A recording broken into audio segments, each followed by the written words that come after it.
Bismillahirrahmanirrahim. Alhamdulillahilladzi amarana bitta'ati wal ibadah wa nahana 'anil fisqi wal ma'siyah. Asyhadu an la ilaha illallah wahdahu la syarika lah wa asyhadu anna sayyidana Muhammadan 'abduhu wa rasuluhu wa la nabiyya ba'dah.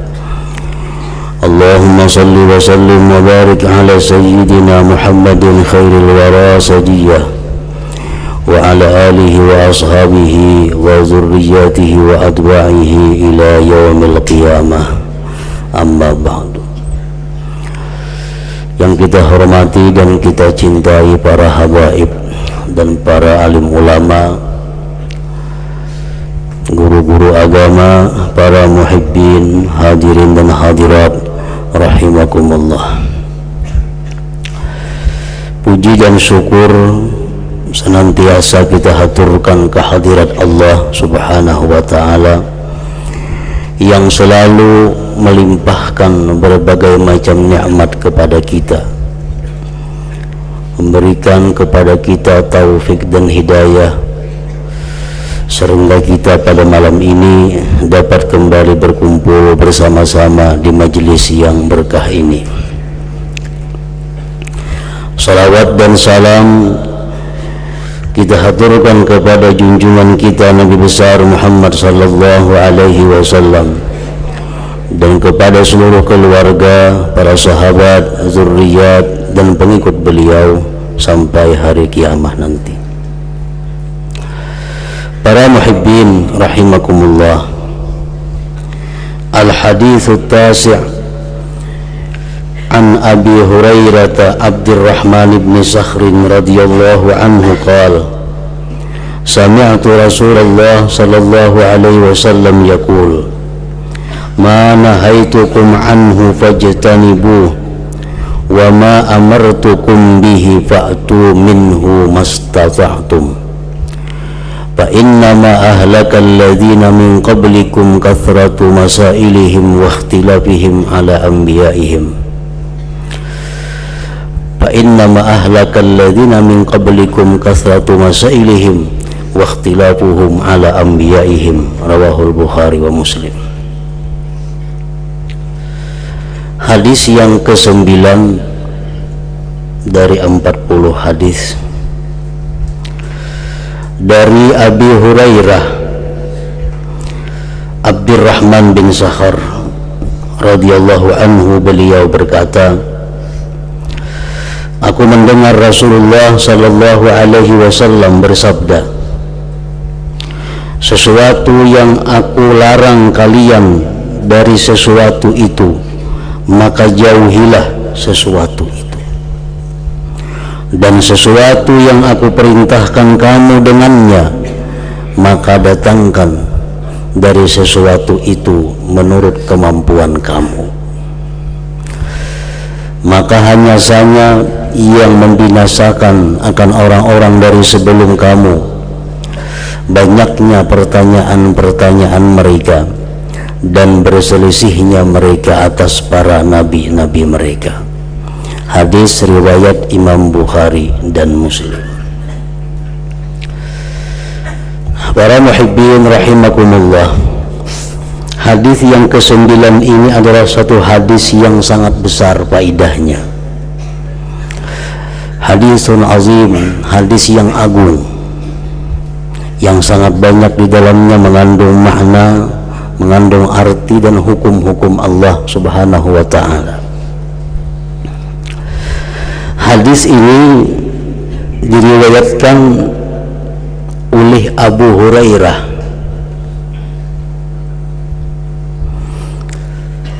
Abu Hurairah ini adalah salah satu di antara sedikit manusia yang sangat beruntung.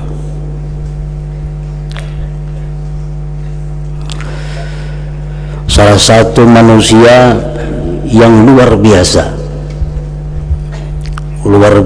dalam arti dekatnya beliau kepada Rasulullah sallallahu alaihi wasallam. Di dalam sejarahnya Abu Hurairah ini masuk Islam setelah Rasulullah Sallallahu Alaihi Wasallam 7 tahun bermukim di Madinah. Artinya 3 tahun setelah itu Rasulullah wafat. Jadi Abu Hurairah ini hanya sekitar 3 tahun mulazamah, bertemu, berjumpa bersama-sama dengan Rasulullah Sallallahu Alaihi Wasallam. 3 tahun adalah masa yang singkat, tetapi pada masa 3 tahun itulah Abu Hurairah ini selalu bersama dengan Rasulullah Sallallahu Alaihi Wasallam, sehingga beliau itu merupakan sahabat yang paling banyak yang meriwayatkan hadis Rasulullah Sallallahu Alaihi Wasallam. Beliau meriwayatkan hadis dari Rasulullah Sallallahu Alaihi Wasallam berjumlah 5.374 hadis. Dan ini sahabat yang paling banyak. Padahal masa bersama Rasulullah Sallallahu Alaihi Wasallam cuma sekitar 3 tahun. Nah, di sini keistimewaan dan keluar biasaan daripada Abu Hurairah radhiyallahu anhu ini. Nama daripada Abu Hurairah ini yang paling masyhur adalah Abdurrahman. Dinamai dengan Abu Hurairah, bahasa kitanya abahnya kucing, abah kucing. Beliau ini suka membawa kucing di lengan bajunya. Di lengan bajunya suka membawa kucing. Satu hari bertemu Rasulullah SAW, ujar Nabi, "Wahai Abdurrahman, apa yang di lengan baju engkau itu?" Abdurrahman menjawab, "Ini kucing, wahai Rasulullah." "Oh, kalau begitu ujar Nabi, ikam ini abahnya kucing." Nah, sejak itulah masyhur menjadi Abu Hurairah sampai seterusnya, lebih terkenal daripada nama beliau sendiri, Abdurrahman itu. Para muhibbin rahimakumullah, setengah daripada keistimewaan, kemuliaan dan keutamaan daripada Abu Hurairah radhiyallahu anhu ini, annahu kana yastaghfirullah wa yatubu ilaihi kulla yawm 12,000 marrah. Beliau Abu Hurairah ini beristighfar kepada Allah dan tobat kepada Allah setiap hari 12.000 kali. Jadi amalan Abu Hurairah ini mayoritas diisi dengan istighfar dan tobat. Berapa tobatnya istighfar Abu Hurairah setiap hari? 12.000 kali.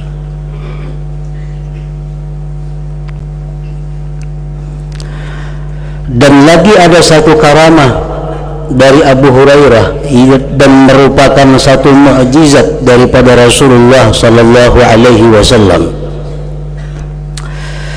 Abu Hurairah ini ada mempunyai tempat menyimpan kurma, ya, ibarat kita balik. Suatu hari Abu Hurairah ini membawa kepada Rasulullah SAW balik berisi kurma itu, yang isinya 20 biji kurma. Baliknya ganal, isinya cuma 20 biji kurma.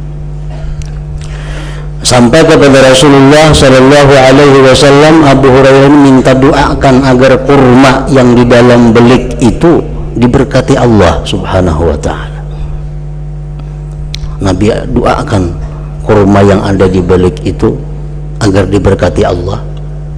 Cuma pesan Rasulullah, balik ini jangan dibalik.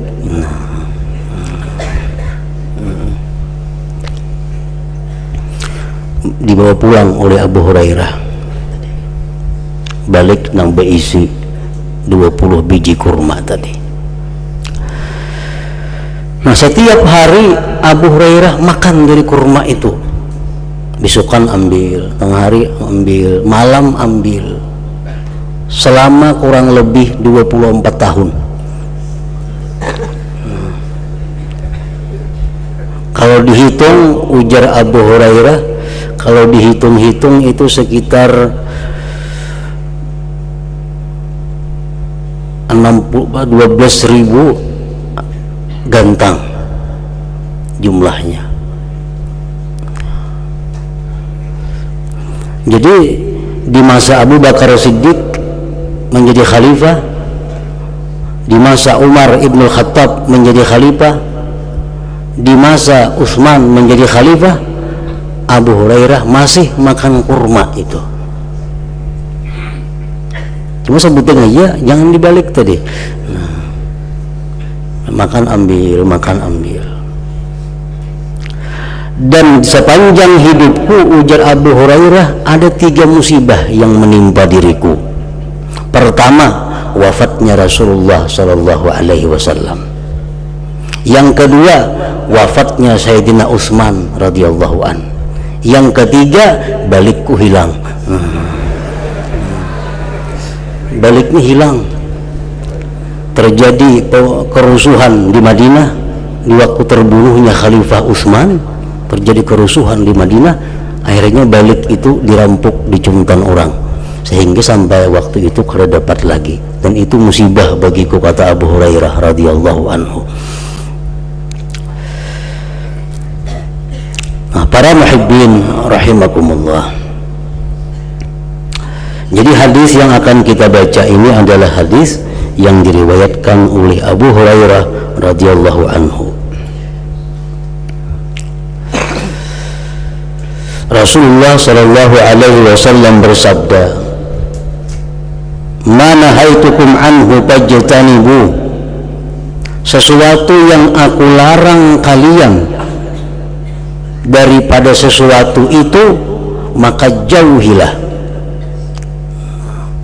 Sesuatu yang dilarang, jauhilah olehmu, hindarilah olehmu. Dan sesuatu yang aku perintahkan kamu dengannya, maka laksanakan daripadanya menurut kemampuan kamu. Dan hanya saja yang membinasakan orang-orang terdahulu dari sebelum kamu, banyaknya pertanyaan-pertanyaan mereka dan berselisihnya mereka atas para nabi mereka. Nah, para muhibbin rahimakumullah, ini hadis mempunyai hukum, di dalamnya kandungan hukum yang banyak.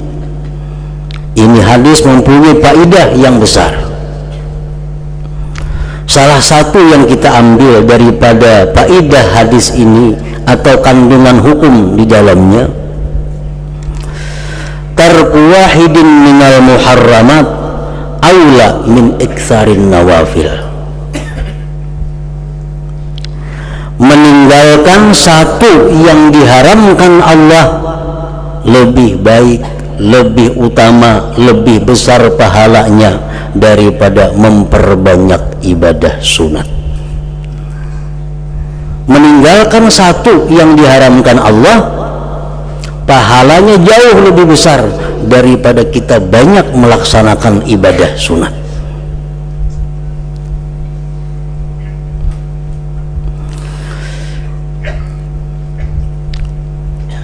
Jadi ibarat kita menghadapi sesuatu pekerjaan ini sunat, tapi risikonya ada haramnya. Nah, kita lebih utama menghindari yang haram itu, walaupun yang sunat ini kita tinggalkan, walaupun yang sunat ini kadang kita laksanakan. Sebab meninggalkan satu yang haram lebih besar pahalanya daripada memperbuat banyak yang sunat-sunat itu. Rasulullah sallallahu alaihi wasallam bersabda, "Ittaqil maharima takun a'badan nas." Ujar Nabi kita, hindarilah yang diharamkan Allah, jadilah engkau ahli ibadah di antara manusia. Jadi artinya meninggalkan sesuatu yang diharamkan Allah itu lebih utama daripada menjunjung perintah Allah, apalagi itu yang disunatkan Allah. Ittaqil maharima, hindarilah yang diharamkan Allah. Takun a'badan nas, jadilah engkau paling ibadat manusia. Jadi orang ahli ibadah itu bukan mereka banyak beribadah, bukan, tetapi karena mereka selalu meninggalkan yang diharamkan oleh Allah Subhanahu wa ta'ala. Sayyidatina Aisyah radhiyallahu anha berkata, man sarrahu ay yasbika ad-da'ibal mujtahid falyakuffa 'aniz dzunub. Barang siapa yang ingin mendahului orang-orang yang ahli ibadah, hendaklah dia bertahan daripada melakukan dosa. Nah, orang ini pak ibadah iya, kata juga buat dosa iya. Ada kita beribadah seadanya, cuma kita mampu meninggalkan dosa. Nah, jauh lebih mulia ini, jauh lebih terhormat ini di sisi Allah Subhanahu wa ta'ala. Al-Imam Al-Hasan Al-Basri radhiyallahu anhu berkata, ma'abadal 'abiduna bi syai'in afdala min tarki ma nahahumullahu anhu.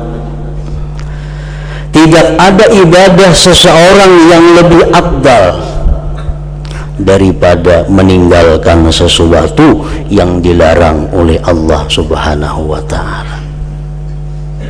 Ibadah apa yang paling afdal? Ibadah apa yang paling banyak pahalanya? Meninggalkan yang dilarang Allah, itu paling banyak pahalanya. Kalau kita mampu meninggalkan yang diharamkan Allah, padahal itu di hadapan kita, padahal kesempatan untuk melakukan itu ada, tapi kita mampu menahan diri sehingga kita jauhi maksiat itu, maka kita merupakan ahli ibadat. Ahli ibadah. Dan berkata Al-Imam Ahmad radhiyallahu anhu, a'malul birri ya'maluhal barru wal fajir wa ammal ma'asi fala yatrukuha illa siddiq. Perbuatan baik, sedekah, sembahyang, itu perbuatan baik. Bisa melakukannya orang yang baik dan orang yang durjana, orang yang fasik. Bersedekah orang fasik bisa banyak pada nang baik. Orang nang baik bisa bersedekah, orang fasik bisa sembahyang, orang baik bisa sembahyang. Perbuatan-perbuatan baik itu dilakukan oleh orang yang baik dan orang yang jahat. Sedangkan perbuatan maksiat itu maka tidak bisa meninggalkannya kecuali siddiqun, orang yang benar-benar beriman kepada Allah Subhanahu wa ta'ala. Nah, kalau perihal meninggalkan dosa itu kada semua orang bisa. Kalau bersedekah semua orang bisa, atau orang kafir bisa bersedekah. Tapi kalau meninggalkan dosa kada akan mampu kecuali orang yang benar-benar punya keimanan yang tinggi, keimanan yang kuat. Qala Ibnu Umar radhiyallahu anhuma, berkata Ibnu Umar radhiyallahu anhuma, la raddu danikin min haram afdalu min mi'ati alfin tunfiqu fi sabilillah. Mengembalikan, membulikakan 1/6 dirham, halus dengan itu sedikit benar harganya, daripada yang haram, itu lebih afdal daripada bersedekah di sabilillah sebanyak 100.000 dirham. Jadi di tangan kita nih ada duit haram, di tangan kita ada duit haram 100 rupiah duitnya. Nah, lebih baik kita mengantarakan duit haram ini kepada pemiliknya, lebih baik itu daripada kita bersedekah 10 juta. Lebih baik kita mengatarakan duit yang haram di tangan kita ini. Jadi sesuatu yang diharamkan Allah itu lebih utama daripada perbuatan-perbuatan yang sunnah, walaupun itu banyak. Nah, para muhibbin rahimakumullah, itulah perkataan-perkataan para ulama, perkataan-perkataan para sahabat, para tabi'in tentang yang demikian. Nah, contohnya dalam masyarakat kita sangat banyak terjadi yang demikian. Salah satunya takbilul hajaril aswad, mengucup hajar aswad. Itu hukumnya adalah sunat. Hukumnya sunat. Nah, tetapi apabila di dalam pelaksanaannya itu menyakiti orang lain, yang mana menyakiti orang lain itu hukumnya adalah haram, nah lebih baik kada usah mengucup hajar aswad, tapi kita kadang menyakiti orang lain, jauh lebih tinggi itu nilainya. Mengucup hajar aswad, sikut orang, sikut sini, nah, menyakiti orang. Ada yang bahasa jarum di tangan, mengucup. Ini bila orang menggipak, taruh jiak orang berjarum bandak di sini, nah, jadi itu perbuatan yang haram.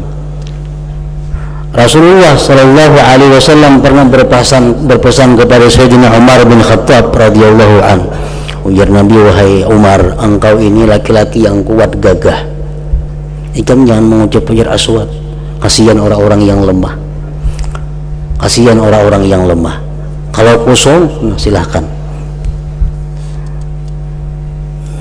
Nah, karena mengucap hajar aswad itu sunat, sedangkan menyakiti jasmani orang itu adalah hukumnya haram. Jadi kita hitung, nah, kalau kita anggaran menyakiti orang, menyikut orang, kada usah. Kalau kita sanggup kada menyikut orang, kada jadi masalah. Seperti yang dilakukan oleh Ibnu Umar radhiyallahu an. Ibnu Umar ini sini mengucup hajar aswad, tapi kada hendak menyakiti orang, seadanya. Sampai hidung sidin berdarah, sidin istirahat dulu. Begitu darahnya sudah berhenti, maju lagi. Akhirnya bisa mengucup hajar aswad, tapi tanpa menyakiti kiri kanan muka belakang. Nah, kalau hakun macam itu, silahkan mengucup hajar aswad.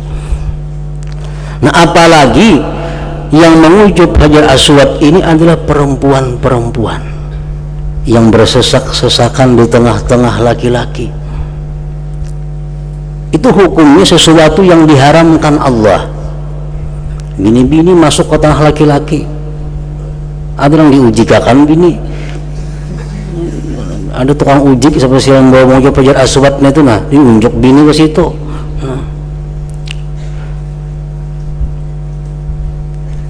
Jadi mengucup hajar aswad itu hukumnya adalah sunat.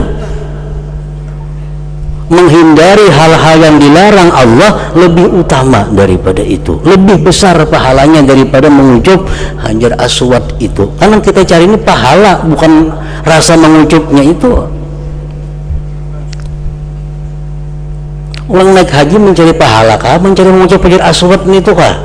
Nah, kalau mencari pahala, lebih baik kada usah mengucup hajar aswad kalau kita menyakiti orang lain, atau kita seorang perempuan yang bersesak-sesakan di tengah kaum laki-laki. Nah, para muhibbin rahimakumullah, itu contoh di antara kita. Contoh yang kedua lagi seperti ziaratul kubur. Ziarah kubur para aulia itu menurut sebagian pendapat ulama disunatkan, dianjurkan. Nah, di dalam pelaksanaan ziarah kubur ini seringkali kita temui, kita lihat terjadi pelanggaran-pelanggaran hukum Allah. Di antaranya adalah ikhtilat bin nisa, bercampur dengan perempuan. Nah, ziarah kubur yang dicari berkah, yang dicari adalah kebaikan, itu sunat menurut sebagian ulama juga. Tetapi kalau dalam pelaksanaannya ini terjadi hal-hal yang diharamkan Allah, nah ini yang sulit bagi kita. Kada usah kita ziarah kubur, maka pahalanya lebih besar daripada kita ziarah kubur kalau itu terjadi pelanggaran hukum Allah Subhanahu wa ta'ala. Yang ketiga, contohnya salatul jamaah fil masjid lin nisa, sembahyang berjamaah di masjid bagi perempuan. Sembahyang berjamaah itu sunat, dilaksanakan di masjid sunat lagi, besar lagi pahalanya. Tapi kalau perempuan ini tidak bisa menjaga kehormatan dirinya, perempuan keluar rumah menuju masjid tidak bisa menjaga kehormatan dirinya, tidak bisa menjaga auratnya, maka dosa yang didapat lebih besar daripada pahala yang akan dicapai itu. Kada usah, lebih baik sembahyang sendiri di rumah berpahalanya daripada sembahyang berjamaah yang mengakibatkan pelanggaran hukum Allah Subhanahu wa ta'ala. Yang keempat, contohnya lagi hudur majlis ta'lim lin nisa, hadirnya perempuan-perempuan di majlis ta'lim, hadirnya perempuan-perempuan di pengajian di luar rumahnya. Nah, menghadiri pengajian-pengajian agama merupakan sesuatu perbuatan mulia yang dianjurkan oleh Allah Subhanahu wa ta'ala. Nah, tetapi kalau dalam perjalanannya atau dalam pelaksanaannya terdapat hal-hal yang dilarang Allah Subhanahu wa ta'ala, lebih baik kada usah turun, lebih baik kada usah ke pengajian, lebih baik menjaga kehormatan diri di rumah, itu lebih besar pahala di sisi Allah Subhanahu wa ta'ala. Jadi turun ke pengajian itu kada dilarang, turun ke masjid kada dilarang bagi perempuan, asal bisa menjaga apa-apa yang disuruh Allah jaga. Nah, jadi apa yang kita sebutkan tadi itu termasuk di dalam bagian kandungan hadis yang kita baca tadi. Mana haitukum anhu fajtanibuh, sesuatu yang aku larang kalian maka jauhi tanpa ada kecuali, dan sesuatu yang aku perintahkan kamu dengannya laksanakan menurut kemampuan kamu. Nah, menurut kemampuan kamu. Artinya kalau kita bisa menjaga diri, kalau kita bisa menjaga hukum Allah, nah silahkan kita melakukan hal-hal yang diberi pahala oleh Allah Subhanahu wa ta'ala. Nah, silahkan kita melakukan hal yang sunat sebanyak-banyaknya, ibadah-ibadah sunat sebanyak-banyaknya. Tetapi yang perlu kita perhatikan bahwa meninggalkan satu yang diharamkan Allah lebih besar pahalanya daripada memperbanyak sesuatu yang disunatkan tadi. Nah, para muhibbin rahimakumullah, selanjutnya hadis yang ke-10.